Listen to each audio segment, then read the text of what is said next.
Wala na, finish na. Impeachment court nagsalita na mapatungkol sa impeachment trial at pagdispis ng Senado sa impeachment trial laban kay Vice President Sara Duterte. Ay naku, iyak na naman yung mga anti-Duterte dito sa balitang ito. At alam nyo naman ngayon, naglabasan sila sa social media ang mga makakaliwang grupo na meron pa nga doon isa, si Manang Laila, na sabi niya hindi daw siya makatulog. So, hindi daw siya nakatulog doon sa naging kilos ng Senado. Sabi nga ng mga netizen, sabayan mo na ng wag huminga. para lahat na hindi na yung para doon ka na rin naman pupunta eh. So ituloy-tuloy na ika nga ng mga netizen. So yung mga banateros, no, grabe talagang ang daming nag-iiyakan ngayon. At eto pa nga yung isa, si Joel Chua. Alam mo, Joel Chua, mas maganda siguro kung atupagin mo yung 19 million mo na ipinatay yung barangay hall dun sa may tabi ng bangketa. Oo, dapat pinapanagutan mo kasi parang duda. Yung duda si Isko Moreno doon, si Mayor Isko, dahil parang hindi halagang 19 million yon. Ngayon, kuda ka ng kuda sa impeachment pero yung issue mo ayaw mong pag-usapan.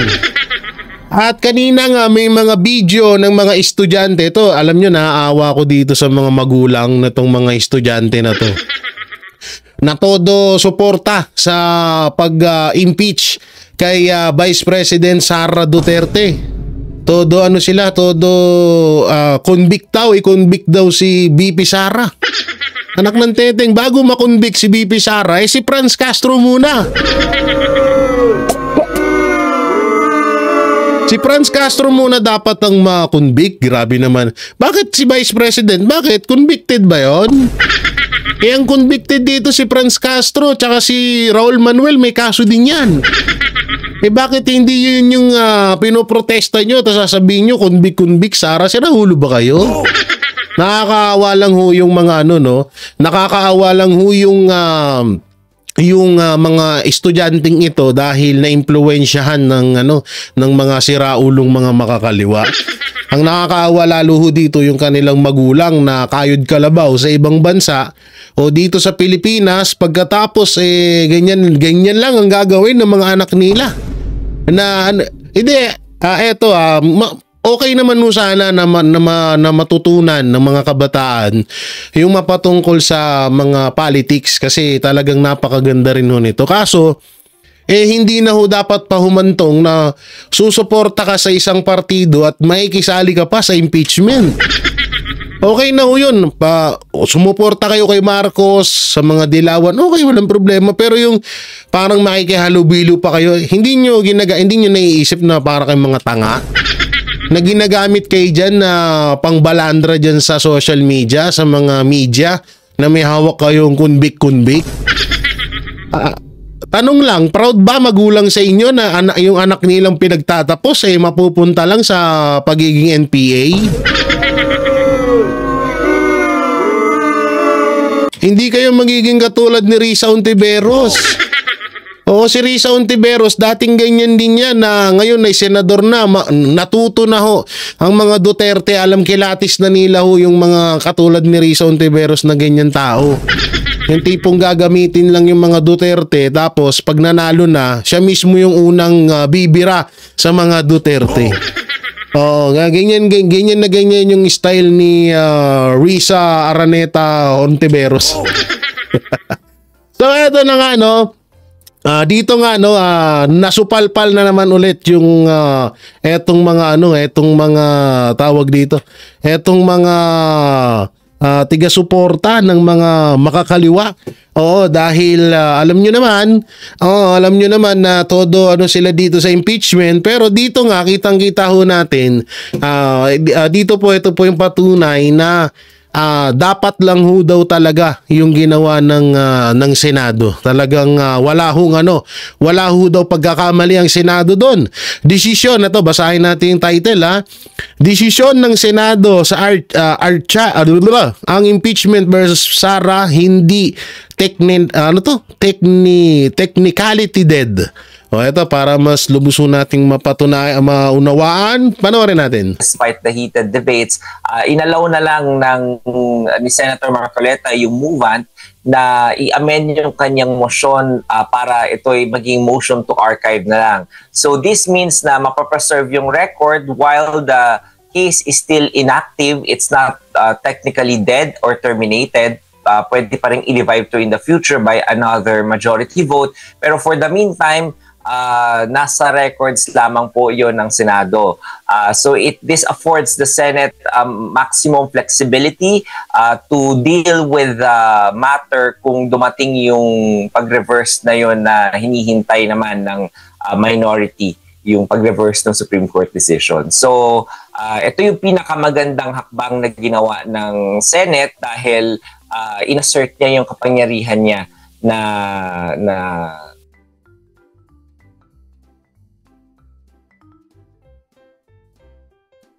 Wala pala akong boses, sorry. Babasahin ho natin yung pangalan, ha? At kung sino tong tao na tong nagsasalita. Siya po lamang si Attorney Reggie Tunggol, spokesperson, Senate Impeachment Court. Siya po ang spokesperson ng Impeachment Court. Ha? So ibig sabihin wala hong masama o wala hong labag sa batas. Hindi po labag sa konstitusyon ang desisyon ng Senado. So sa madaling salita, yung mga against sa yung mga pabor sa impeachment kay Vice President Sara Duterte napakalayo ho ng utak at kagustuhan katulad ho lang ho nito sa impeachment court na to. Napakalinaw ho na sinabi nila na maganda po ang naging hakbang ng Senado dito sa impeachment. Dapat nga kung may mali ang Senado, dapat sinabi nitong spokesperson na to ni Attorney Reggie. Pero wala, 'di ba? So dito ito yung patunay na wala talaga. Nasa tama lang ho talaga ang ginawa ng Senado at yung mga bumoto na i-dismiss tong impeachment trial labang kay Vice President Sara Duterte. Tugmang-tugma ho yung kanilang ginawa at hindi po labag sa konstitusyon katulad ng mga sinasabi ng mga baliw dyan. Yung babaeng di daw makatulog, pati yung congressman na gumastos ng 19 million sa isang barangay hall. O tuloy na bumoto para sa issue na to and at the same time sumunod at mag-comply sa Korte Suprema. Yun o. 17 sa mga senador ang nagdesisyon na i-archive itong ang articles of impeachment o impeachment complaint laban kay Vice President Sara Duterte. Attorney, bakit po yun po yung napiling paraan o remedyo ng Senado kaugnay po dito sa impeachment complaint ni Vice President Sara Duterte? It was a win-win solution dahil gusto nga ni Senator Marcoleta na i-dismiss na sana. Ngunit ang sinasabi naman ng minority, maghintay muna doon sa maaaring pag-reverse ng Supreme Court ng sarili niya. So para mapagbigyan ng parehong parties at nakakatuwa naman na they are both cordial and they are both magnanimous to each other despite the heated debates, inalaw na lang ni Senator Marcoleta yung movant na i-amend yung kanyang motion para ito'y maging motion to archive na lang. So this means na mapapreserve yung record while the case is still inactive. It's not technically dead or terminated. Pwede pa rin i-revive to in the future by another majority vote. Pero for the meantime, nasa records lamang po yon ng Senado.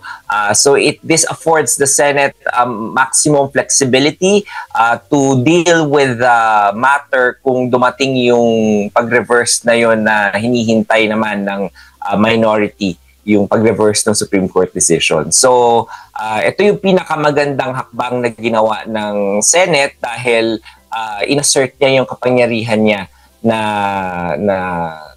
bumoto para sa issue na to and at the same time sumunod at mag-comply sa Korte Suprema. Opo. So ibig sabihin wala nga talagang pagkakamali. Palakpakan natin ang Senado. So ngayon, antay-antay tayo sa 2026. Mga yudipunggol. Maganda yan tayo sa 2026 ha. Oo, huwag kayo mainip. Pinagbigyan pa na nga kayo eh. Pinagbigyan pa nga kayo sa impeachment. Di naman kayo yung drama-drama nyo. Tigil-tigilan nyo na yan. Para kayong mga tanga. Pasakit lang ngayon. Alam mo yung tipong gigising ka sa umaga tapos mga mukha nila yung mapapanood mo. Yung mukha nila na mga nakabusangot dahil talo sila sa impeachment. Tapos sasabihin, may malaki ilong. May kulubot laging kulubot ang mukha. May tabingi yung panga. May mukhang aso. Diba? Tapos yung mga kabataan na amoy patis yung mga underwear. Diba? Yun yung mga mapapanood mo, anak ng teteng na yan. Hindi nga marunong nga siguro maghugas ng pinggan at magsaing sa kanila yan. Pasalamat kayo, nauso rice cooker. Kung hindi nauso rice cooker, baka hilaw at sunog yung mga sinaing nyo. Ang itong mga kabataan na to, no? Pinaghihirapan kayong paralin ng mga magulang nyo, tapos nandiyan kayo, nagwewelga kasama nung tabingi yung panga. Kasi nga, marami sa mga kritiko, alam naman po ninyo, marami po sa mga kritiko ng Senate Impeachment Court ang nagsasabi na mali yung paraan, mali yung ginawa. Tagal-tagal po ng Senado na umaksyon sa impeachment complaint. Kaya gano'n. Tapos ngayon, mabilisan lang kagabi yung naging aksyon ng Senado. Attorney. I think kailangan natin tandaan na yung desisyon na yun ng Korte Suprema ay may nakalagay na immediately executory. Yun. Katulad na rin yan doon sa House Rules ng liwanag niya na Representatives na kapag nagkaroon ng complaint ay kailangan immediately ilagay sa order of business. True. O refer sa speaker para ilagay sa order of business within 10 session days. So yung mga terminong yon ay walang question na immediately talaga kailangan madaliin, agad-agad ang ibig sabihin. Kumpara yun doon sa sinasabi nila at pinupukol nila sa Senado dati na forthwith daw ay ibig sabihin immediately. Pero nakita naman natin sa mga desisyon ng Korte Suprema na dati pa, no, mga 1930s pa, hindi yun ang ibig sabihin without undue delay ang ibig sabihin. So kung sa utak nila hindi po immediately yung dapat ginawa ng Senado, yun po ay desisyon ng Senado na tumalima doon sa kautusan ng Korte Suprema. Nako, nabanggit mo, buti na lang nabanggit mo ang immediately executory, attorney, dahil siyempre marami po ang hindi mga abogado din. Ano bang pagkakaiba ng immediately executory at final executory? General rule kasi, no, kapag nagdesisyon ng isang korte, ito ay hindi pa immediately executory dahil meron pang 15 days para hintayin yung period to appeal o mag-motion for reconsideration. Maliban na lamang kung sinabi na mismo ng Korte Suprema na ito ay immediately executory. So wala na makakapag-question yun kapag nilagay ng Korte Suprema sa dispositive portion na ito ay immediately executory, then kailangan lahat sumunod. So isa yun sa mga exception at nasa kapangyarihan ng Korte Suprema gawin. Ito ay pagkakaiba doon sa final and executory. Dahil pag final and executory, final na yon, tapos na yung period to appeal o yung pag-file ng motion for reconsideration, kaya ang kailangan na lamang ay i-execute yung decision na yon through a motion. Pero dito, kapag immediate executory, hindi na kinakailangan yung mga ganong motion at paghihintay.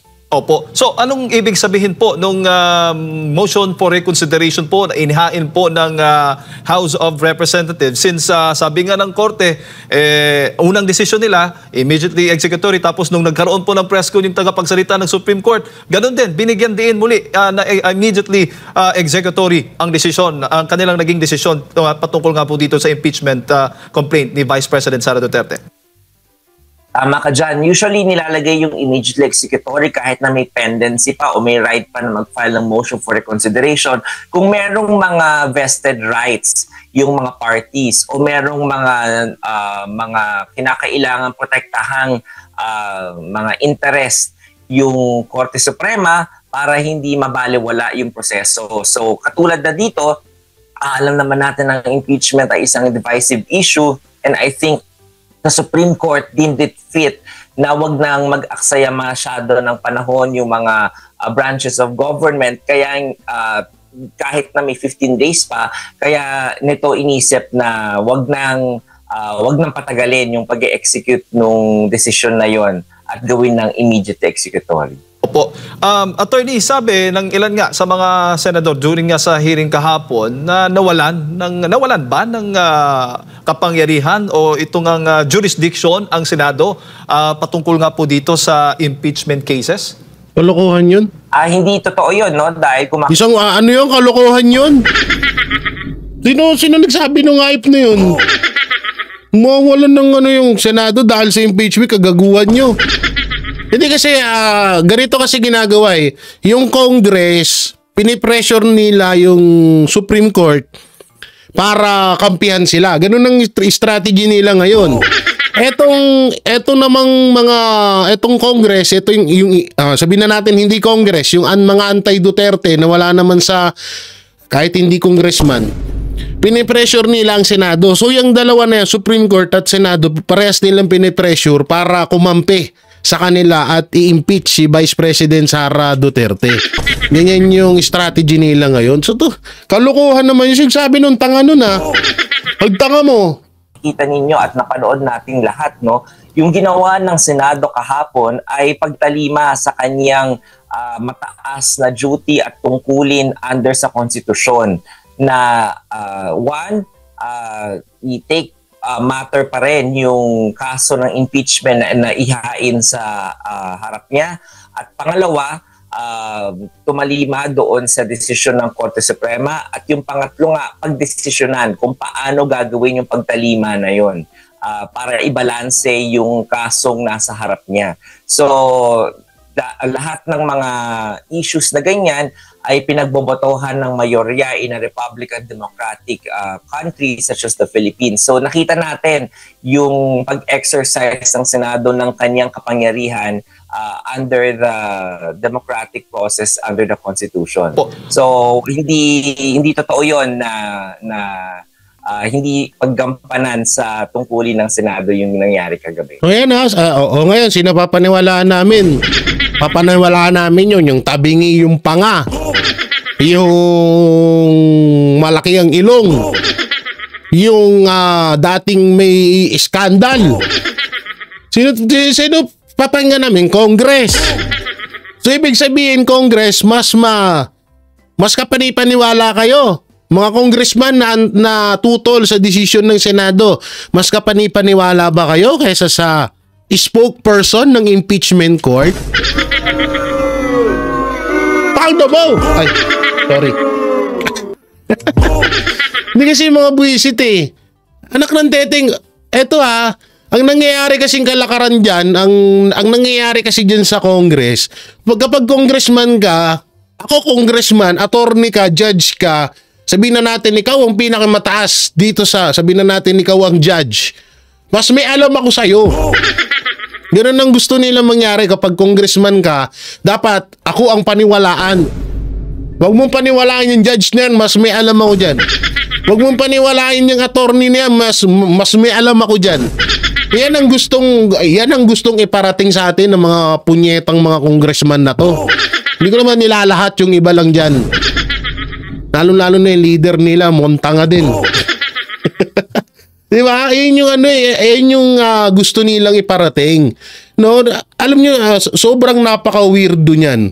Sa totoo lang, kaya nga ako nakapagbiro ako eh. Sabi ko, pag nagkaanak ako, pagtapos ng kanyang pag-aaral, ano ko yan eh, pag-aaralin ko kung paano maging congressman. Kasi una-una, bukod sa magiging billionaire, instant billionaire ka, instant millionaire ka, ikaw ang may batas na, ikaw ang may hawak ng lahat. O, tingnan nyo yung Tuadcom. Diba? Attorney na, ito yung katulad nung kay Attorney Lopez versus Franz Castro Lipad. Isang convicted child abuser na isang NPA ayon mismo kay Joma Sison, inimpeach yung isang attorney dahil hindi niya nagustuhan, nagsisinungaling daw yung attorney na yun. Pero mo yun. Samantalang lahat ng itinanong niya, sinagot nung attorney. Si Ma'am Lopez, hindi ako nagkakamali. Tapos, walang yan na yan. Hindi niya nagustuhan yung sagot ni attorney. Aba, in-impeach niya. O sino yung nag-impeach? Ulitin ko ha. Isang child abuser, convicted child abuser na isang NPA, ayon yan kay Joe Masison, hindi sa akin. Oh, ang lupit no, congressman siya ngayon wala na, hindi na siya congressman ngayon. May pumalit na sa kanya yung babaeng kulot yung buhok. Oh, tsaka yung lalaking araw-araw naka-mouthpiece. Sino ba yun? Si Jokno ba yun? Yung kalab team ni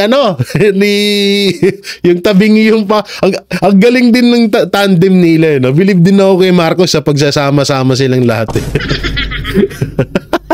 Isang labas ang gilagid. Isang ngiwi yung panga. Tapos isang isang matandang iniwan ng pamilya. Ay, sorry.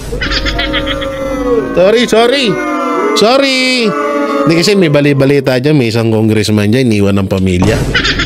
Okay, minsan hindi ko na rin binabanatan kasi nakakaawa eh. Oo, wala na. Pamilya, yung mga anak, simula nung nag-viral yung video, yung kay Junel, wala na. Oo, wala na. Nagsilayasan. Sige, tuloy. Opo.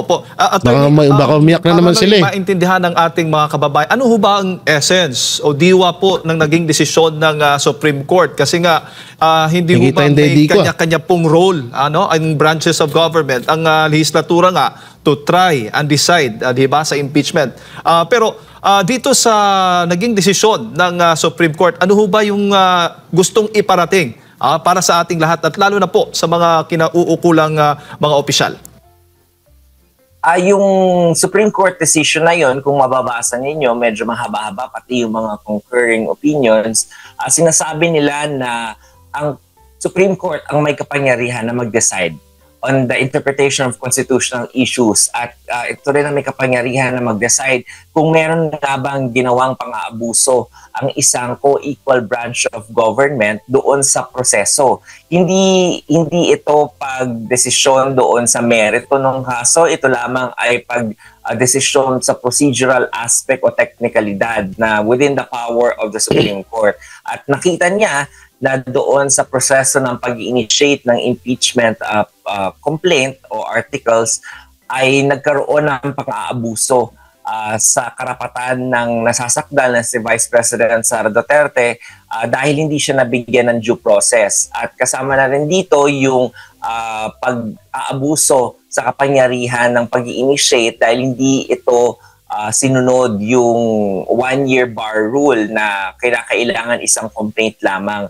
At ininterpret yun ng Korte Suprema kung what it entails na mag-initiate, which is yung pag-file at yung referral. So it is not actually a deviation from the Francisco versus House of Representatives case, but actually strengthening the doctrine that it laid down in Francisco. So, sinabi ng Korte na dahil may pang-aabuso, grave abuse of discretion amounting to lack or excess of jurisdiction. Hindi kasi, ang gusto kasi ng mga hayop na yan, kapag nagdesisyon sila na i-impeach yung tao, impeach na agad. Wala silang tinatawag na bigyan naman ng kalayaan yung impeachable. Katulad ni Vice President Sara Duterte. Hindi nyo nga narinig yung side ng office ni Vice President Sara Duterte. Hindi nga nila pinagpaliwanag. Nagdesisyon na agad sila. Diba? Parang ano yun parang chismis. No, parang chismis na halimbawa, paano ba natin i-divert sa chismis? Halimbawa, 'di ba? Katulad nung sinabi ko kanina, isang chismis na yung isang congresswoman diyan na simula nung nag-viral yung skandal niya at nabuisit sa kanya yung mga anak niya, iniwan niya. O anong gagawin natin? Kaagad-agad tayo naniwala. Ganun yung nangyari dito sa impeachment. Diyan sa Congress. Sinabi lang ng Congress na, ay gusto kong i-impeach si Sara. Aba, in-impeach na agad nila. Hindi man lang muna nila pinagpaliwanag yung tao. Ang masama pa rito, 4 na beses nilang ginawa. Ang rules po sa pagdating sa impeachment ay isa lang dapat sa 1 taon. 'Di ba? Ito na lang, katulad na lang nung panahon ni Gloria Macapagal Arroyo. Nung panahon ni Gloria Macapagal Arroyo, taon-taon po may nag-i-impeach kay Gloria. Yun daw ay sabi ng iba, yun daw ay sinasadya. Sinasadya daw yun. Kampo daw ni Gloria Macapagal Arroyo yung nagsasampa ng impeachment para yung mga kalaban or yung mga against kay Gloria Macapagal Arroyo noon ay hindi makapagsampa ng impeachment kasi nga may isa ng impeach na nakahain. Kasi nga sa loob ng 1 taon, 1 beses lang dapat, isang impeachment trial, isang impeachment lang ang pwede mong ipasa. Ganun ho ang rules diyan sa impeachment na yan. Hindi pwedeng 4, 5, 6. Hindi ho pwede yung ganun. Hindi pwede. Tsaka kung gusto mo na pinagpilian, parang ang nangyari kasi para silang naglaro Nagpasa sila ng 4 na impeachment. Tapos pinagpilian nila kung ano yung mas malakas. Nakita nila yung pang-4, yun ang mas malakas na pwedeng mas sa tingin nila yun na yung makakapagpa-impeach kay Vice President Sara Duterte. Kaso mga tanga, hindi muna nila inalam yung batas, hindi muna sila nag-research, hindi muna sila nagbasa na isang impeachment lang pala sa 1 taon nang dapat na pwedeng ipasa sa impeachment. 'Di ba mga boplak? Tapos ngayon na hindi kayo pinaburan ng korte, hindi kayo pinaburan ng Senado, sasabihin nyo tuta ng mga Duterte. Ang tangin ng disbarment na attorney yun. Ewan mo, biglang nanahimik ngayon si Gadon no? Musta ka na Gadon? Gusto mo ba ma-impeach ng 3 beses? Shoutout dyan kay Percy Paloma tsaka kay Hidarian Sub-Saharan, mukhang Sub-Saharan ng puwet ng kalabaw. Pinagpapaliwanag kayo ng korte, ba't po, ikaw Percy Paloma, imbis na, puro ka ngawa dyan. Puro ka video dyan na kesyo against sa ganun-ganun yung decision ng Supreme Court tsaka Senado. Kasuhin mo yung kaso mo, aba. Yung kaso mo kasuhin mo, wag yung Tsaka ito pinagtataka ko, ba't binibigyan kaya ng oras to ng ibang mainstream media, no? Hindi, totoo lang binibigyan sila ng oras talaga. Talagang ito ang lihitimo na hawak na ng lahat yung ibang mainstream media, hawak na ng mga makakaliwa. Wala namang iba sasabihin yun ibabalita nyo pa. Diba? Pero yung mga dapat nyo ibalita, ngangabels na. Ito, tingnan natin kung lalabas ibang mainstream media to. Lahat ng ginawa ng House of Representatives ay invalido at walang epekto. Kaya nawalan din ng jurisdiction yung Senado ayon sa Korte Suprema. Napakalinaw, attorney. Hindi po yung merits ng kaso ang dinesisyonan ng Korte Suprema, kundi yung procedure na ginawa po. Doon po pumasok ang Korte Suprema. Linaw-linaw niyan. Nandun, nasa Senado. Kayo na mismo dyan, yung nagdi-discuss, nagtatalakay. Attorney, para na rin na maintindihan, saan banda po ba sa proseso nito na nalabag po ng House of Representatives yung tinatawag ng 1-year bar rule? Papaano po at saka yung due process, saan po banda po doon na masasabi natin na yan ang ito, pero yung mga anti-Duterte, pakinggan nyo to para kahit papaano may matutunan kayo. Violate ng Kamara. Doon sa 97-page decision, unang-unang tinalakay ng Korte Suprema yung proseso ng pag-initiate ng 3 complaints noong Disyembre at yung hindi pag-refer kagad o immediately ng Secretary General to the Speaker of the House para ilagay sa order of business yung 3 complaints na yon within 10 session days. At sinabi ng Korte Suprema na yung nangyari noong February 5 na inilagay yung 4th complaint at yun took precedence over the 3 other previously filed complaints noong December ay hindi maaaring gawin dahil na rin nag-i-exist na raw yung tatlo na yon noong Desyembre pa lang at nasa kapangyarihan ng House of Representatives na yun ay sundin niya yung nakalagay sa House rules nila na i-refer kaagad to the Speaker at na hindi ginawa. So dahil sa aktong yon ng pagde-delay ng pagre-refer na yon to the committee, in-skirt or nilagpasan ng House of Representatives at bypass niya yung sarili niyang rules. Kaya dahil doon, yung pang-apat na articles of impeachment na sumampa sa Senado at tinransmit ay invalid from the very start. Yan linaw niyan. Hindi siya nag-exist at all. So yun yung action o yung sinabi ng Korte Suprema na pinaka-fatal to the case of the House of Representatives. Yan linaw-linaw niya, mga ulupong. Baka hindi nyo pa maintindihan. Ha? Ano ba? Ito lang, tanong lang. Saan ba kayo nag-aral? Dito, sa lahat ng lawyer, yung mga lawyer po na against to Vice President Sara Duterte, yung mga lawyer na nagsasabing lumabag ang Supreme Court, lumabag ang Senado, mali yung ginawa ng Supreme Court, mali yung ginawa ng Senado, saan kayo nag-aral? Sa Jakarta ba kayo nag-aral? Kasi alam ko ang subject dito ng mga lawyer, halos isa lamang. Pero nagtataka ako sa inyo na ultimong mismong ama na nila yan Supreme Court, yung mismong pinakatatay nyong lahat ng mga lawyer, binabastos nyo. Hindi nyo pinapaniwalaan. Ganun kalupit, no? Kaya sabi ko, saan ba nag-aral itong mga to? Ano ba pinakain ng mga magulang nito? Pinakain ba ito ng karton tsaka goma? Ano yan? Umagahan nyo, karton, tanghalian nyo, goma? Hayop na itong mga to. Ako nga na elementary, naintindihan ko kayo hindi. Aba, mag-aral kayo ulit. O kaya bumalik kayo sa sinapupunan ng mga magulang nyo tapos ipanganak kayo ulit, baka sakaling magkautak kayo. Baka baka kasi syempre alam mo na, baka kasi hindi pa nabubuo masyado yung utak, yung kabila lang. Kaya mas maganda siguro kung balik kayo sa sinapupunan ng magulang nyo ulit tapos magpaanak kayo ulit. Oo, tapos sabihin nyo dun sa i-set up nyo na yung magpapanak sa inyo, wag ka mong masyadong alugin yung ulo nyo pagkalabas dun sa puwerta ng nanay nyo. Kasi baka mamaya matanggalan ng kapiranggot ng mga ugat.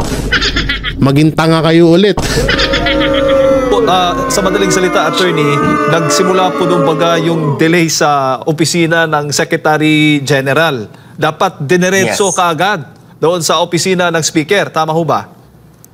Tama yun. Parang sinabi pa nga ng Korte Suprema na walang discretion yung House Secretary General na i-delay yun dahil yun ay lalabag doon sa spirit ng konstitusyon.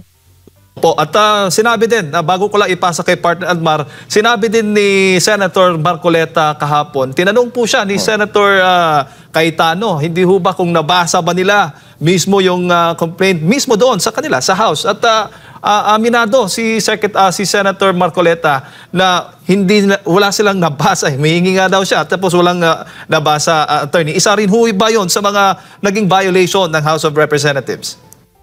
Tama ka dyan. Kung maalala mo, naglabas ng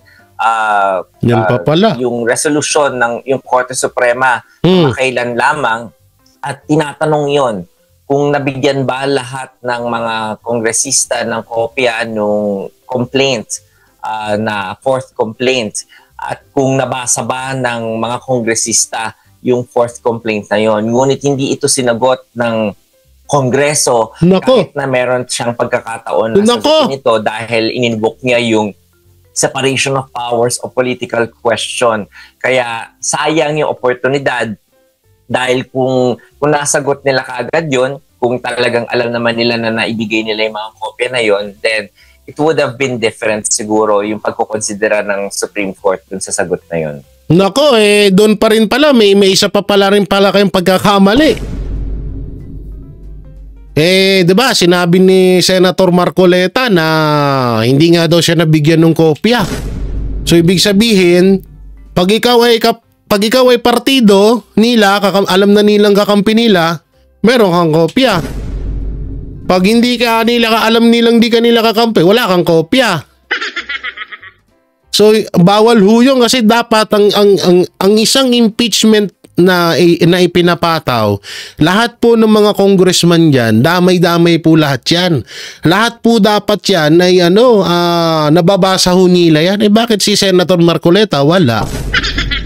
Kasi tawag dito kasi kakampi ng mga Duterte. Ganun pala. Okay. Ay, hindi yan ito to. Saan yan? Oy, ba't nawala na yung papanoorin natin? Ito ba yun? Ito. Pasahin ko nga to. Wait lang guys, wala na tuloy yung buwisit kasi itong mga hinayupak na to eh. Saan na yung itim natin yan? Yan, Ba't ganito? Ba't ang liit nito? Ano nangyari dito? Palayin natin to. Decision ng Senado, parehas lang pala to. Decision ng Senado. Pare-parehas lang pala yung yung na-play ko. So eto, panoorin ho natin tong eto nga. Eto yung sumbat ni Attorney Claire. Ito yung pinapalabas ngayon ng mga anti-Duterte na puro lang daw gala si BP Sara. Hindi daw nagtatrabaho. So ito, panoorin natin. Mula sa alegasyon na magkaalyado umano sina Vice President Sara Duterte at dating Vice President Leni Robredo, hanggang sa tanong kung aktibo pa ba si VP Sara sa kanyang tungkulin, sinagot lahat yan ni OVP spokesperson Attorney Ruth Castelo. Sa kabila ng ingay sa politika at usapin ng impeachment, iginiit ng tagapagsalita na may malinaw na direktiba si VP Sara sa kanyang opisina. Si Jason Rubrico sa detalye ng balita. Pasok, Jason! Pasok mo yan, Jason! Na itanong sa Office of the Vice President kung saan na nga ba si VP Sara Duterte sa mga panahong ito. Bagamat hindi ibinahagi ang eksaktong lokasyon o schedule ng bise, tiniyak ni OVP spokesperson Attorney Ruth Castelo sa isang press conference na aktibong ginagampanan ni VP Sara ang kanyang tungkulin bilang pangalawang pangulo. Her involvement never diminished. Even if she's not physically here, she's still the one running the office. Kasi may technology naman Tama. Tayo lang, yung mga nandito, kami yung gumagawa, kami yung mga sundalo, but the instructions come directly from the Vice President herself. Ayon kay Castelo, sa nakalipas na 3 taon, mas marami pang nakikitang kailangang gawin si VP Sara, lalo na sa pag-abot ng serbisyo sa mga liblib na lugar. Hands-on pa rin aniya ang pangalawang pangulo mula sa pagtukoy ng mga lugar na dapat paglaanan ng tulong hanggang sa aktibong pagpo-post sa social media ukol sa mga inisyatiba ng OVP. She may not be here physically, hindi lang natin nakikita, pero yung trabaho na kailangan niyang gawin for the office is still being done. Minsan virtual, minsan ghost. Katulad lang nung paglayas ni Marcos papuntang Dubai. So ibig sabihin, 'di ba? So parehas lang 'yan eh. Tsaka unang-una, akala ko ba walang kwentang vice presidente si Sara? Nung nawala yung tao, hanap kayo ng hanap. Nung nandiyan yung tao, panira kayo ng panira. Anak ng teteng, ang hirap nyo pakisamahan. Ang hirap nyo kabanding. Utay lang, buti. Buti may pagkaibigan pa sa inyo. Ay, itong mga to, nung nandyan yung tao. Si Sara Duterte, kurap yan. Dapat alisin niya dito sa Pilipinas. Nung umalis naman yung tao, asan na si Bibi? Wala lang ginagawa bilang Vice President.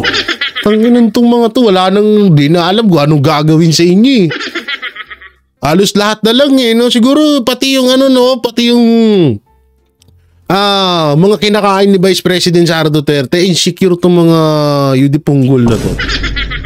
Lahat na lang, pati yung pag-alis, ginagampanan niya pa ba yung trabaho? Oo, hindi naman kasi siya katulad ng iba dyan na konting kibot, may barado lang dun sa lababo, picture agad. Hindi katulad ng iba dyan na pumunta pa sa fish court tuloy.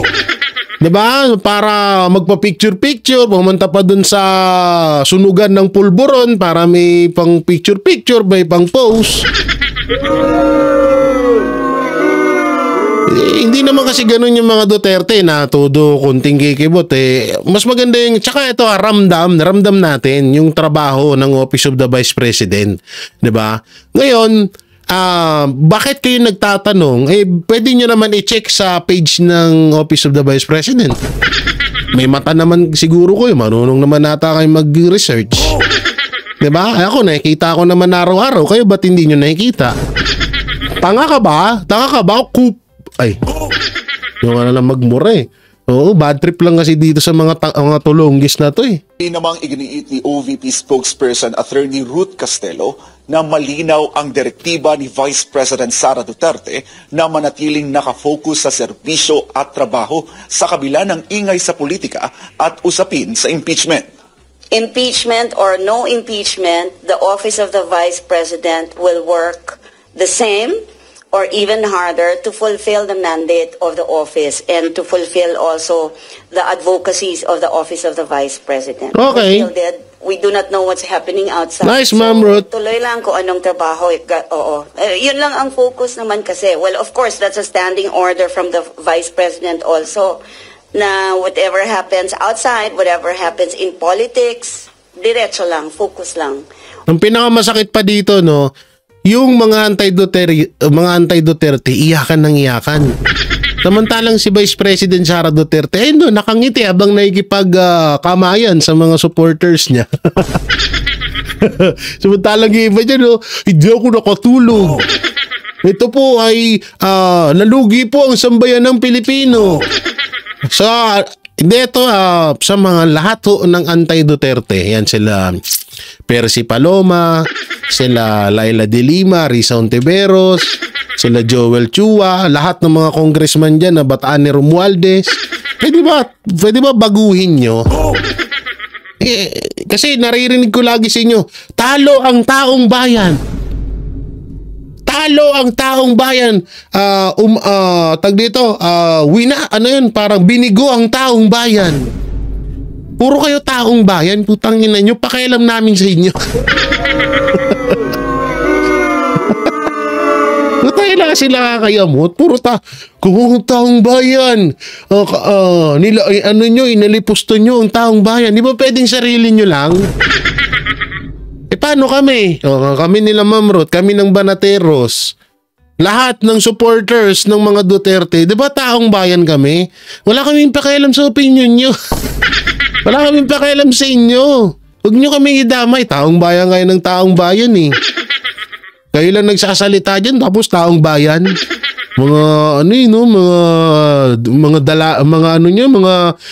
Ay nako. On the Office of the Vice President, yes.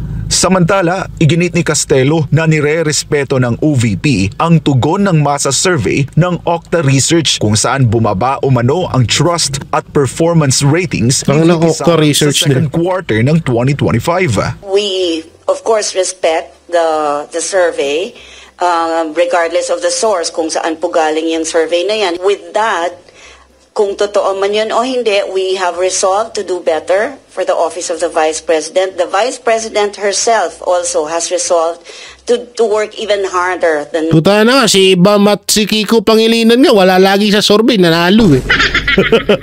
O, di ba? Oh, alo. Tapos ngayon, yung Okta na yun, puta, lalo na yung nilabas ng DCWH ba yun? O, hindi ko alam kung anong radio station yun. Walang niya yung ratings ni Tambalustlos tsaka ni Bongbong. Si BP Sara, kulelat na kulelat. Sabi ko, hype to ba itong hindi. Dapat hindi, huwag naman masyadong halatang in-edit nyo lang. We are all working now. So pagbubutihin po natin lalo ang serbisyo na ibibigay natin sa taong bayan. Batay sa survey, bumaba umano ang trust ratings ni VP Sara. Wala kami pakialam na dyan. Noong unang quarter, patungong 54% sa second quarter. Ang kanyang performance rating naman ay bumaba umano ng 6 na puntos mula 56% tungong 50%. Sa dyan, sa darating na 2028, katulad nga nung sinabi ni Senator Alan Peter Cayetano, na gusto nyong, kung ayaw nyo maging presidente, si Vice President Sara Duterte sa darating na 2028, labanan nyo na lang. Diba? Talunin nyo sa halalan. Ganun lang. Anak ng teteng, hawak nyo na nga Comelec eh. Takot pa kayo. O, diba? Pinagbubura na ng Comelec yung mga mga files nung nakaraang halalan kasi merong first time in history of the Philippines na magkaroon ng 18 million overvoting. Sa kasaysayan ho ng Pilipinas yan ha. Kauna-unahan lang ho nangyari yun. Huwag na kayo matakot. Chat nyo lang si Garcia. Hello, Sir Garcia. Tatakbo akong presidente. Ikaw na bahala sa akin ha. Meron nga dito, isang karton na ginto. Ay. Ganun na lang. Talunin nyo na lang si Vice President Sara Duterte sa darating na election para itsatay. Sabi nyo, wala na. Kayo na mismo nagsabi. Yan, ito niyan, Trililing. Ito, palaging talo tong hype na to eh. Trililing ha. Di ba pambato mo si Raisa Araneta Ontiveros. Gawin mo sabi mo sa kanya talunin niya si Vice President Sara Duterte sa darating na 2028 presidential election ha. Sabi ko, di ba sinasabi mo lagi, mahina na Duterte, wala nang supporters. Sige nga, tingnan natin sa 2028. Ganun na lang, labanan nyo na lang. Hindi yung puro kayo kuda dyan, puro kayo iyakan. Mga bayot ba kayo? Mga bayot ata itong mga to eh. So yun mga banateros, mga kabiyaya, ano pong may kukomento nyo sa sinabi ng spokesperson ng impeachment court na wala nga pong nilabag na batas at tama lang po ang ginawa ng Senado sa desisyon nila mapatungkol sa impeachment trial ni Vice President Sara Duterte. So ano pong may kukomento nyo, i-comment nyo lang po dyan sa baba. At syempre, don't forget to like, share, comment, and subscribe sa ating YouTube channel. Pahipindot na lang din po yung bell button para lagi kayong updated para sa ating mga video araw-araw. Gayahin nyo lang ho itong lumalabas na tong Yudi Punggol. Ang kulit-kulit nito. Kahit ako na parang naalibadbaran ako eh. So yan, ingat po kayo palagi. God bless and peace and bye-bye.